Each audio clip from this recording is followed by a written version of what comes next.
Dear students, आज की video में हम पढ़ने वाले हैं about the poem crying. Poem का नाम है क्राइंग और ये पोएम लिखी है गॉलवे किनेल ने। The poet of the poem is Galway Kinnell. This poem is taken from your class 5 English text book. So I request all of you to take out your books and read with me. मैं आप सभी बच्चों से request करती हूँ कि आप सभी मेरे साथ साथ अपनी बुक से पढ़ेंगे। Let us read about the poet. About the poet, तो ये हैं इस कविता के पोएट यानी कि कवि। पोएट का मतलब होता है कवि। पोएट की स्पेलिंग देखिए, POET, POET, पोएट। और पोएट का नाम है गॉलवे किनेल। गॉलवे किनेल। तो गॉलवे किनेल जो हैं वो एक अमेरिकन पोएट थे। इन्होंने कई फेमस कविताएं लिखी हैं जैसे कि wet, oatmeal, blackberry, daybreak and many more. So let us move on to the poem. Let us start the poem. Crying only a little bit is no use. मेरे साथ साथ पढ़ें। Crying only a little bit is no use. You must cry until your pillow is soaked. You must cry until your pillow is soaked.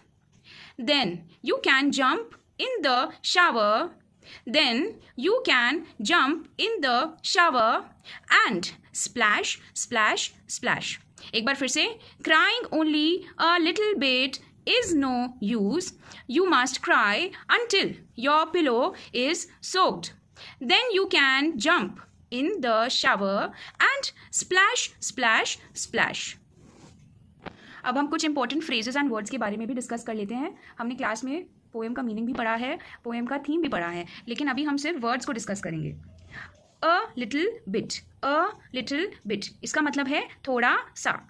No use, use मतलब कि जब कोई चीज़ हमारे काम की होती है तो हम उसे यूज़फुल कहते हैं। किसी चीज़ को काम में लेते हैं तो हम यूज़ करना कहते हैं। लेकिन अगर किसी वर्ड के आगे नो लग जाता है तो उसका मीनिंग नेगेटिव हो जाता है। तो नो यूज़ का मतलब हुआ किसी काम का ना होना। नो यूज़ का मतलब हुआ किसी काम का ना होना। Crying only a little bit is no use, यानी कि थोड़ा सा रोना किसी काम का नहीं है।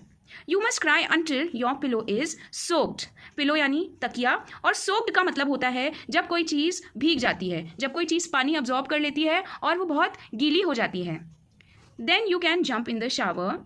शावर आप सभी जानते हैं। And splash, splash, splash. Splash का मतलब होता है छप छप, छप छप आना। जैसे बच्चे नहर में खेलते हैं, किसी तालाब में खेलते हैं तो पानी के साथ खेलते हैं तो किस तरह की आवाज़ आती है? Splash, splash, splash. तो ये एक साउंड वर्ड भी है।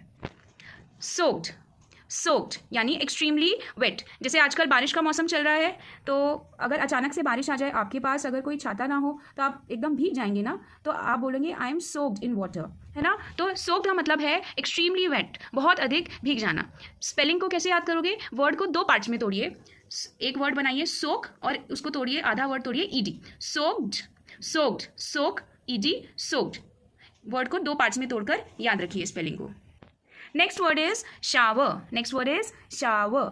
शावर यानी taking a bath under a shower, यानी कि घर में बाथरूम्स में फुवारा होता है ना, तो फवारे के नीचे जब कोई नहाता है तो उसको हम कहते हैं taking a shower. He is taking a shower. तो शावर, इसको आप कैसे याद रखोगे? वर्ड को दो पार्ट्स में तोड़ दीजिए। Show plus ER, show plus ER, और जब इसको हम जोड़ देंगे तो बन जाएगा शावर, शावर।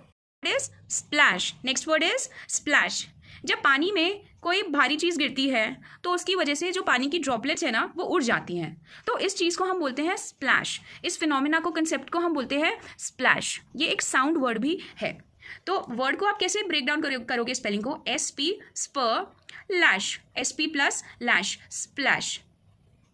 और कंसेप्ट समझिए, इसको कहते हैं रिपल। रिपल, देखिए जब पानी में एक छोटा पत्थर गिरा और ऐसे पानी में रिंग्स बन जाती हैं ना, तो इसको हम रिपल बोलते हैं। लेकिन जब पानी में कोई भारी पत्थर गिरता है और पानी उछल जाता है, ड्रॉपलेट्स इधर उधर चली जाती हैं, तो इसको हम स्प्लैश बोलते हैं। आज की वीडियो में बस इतना ही हम डिस्कस करेंगे। आप यहाँ तक अच्छे से पढ़िए।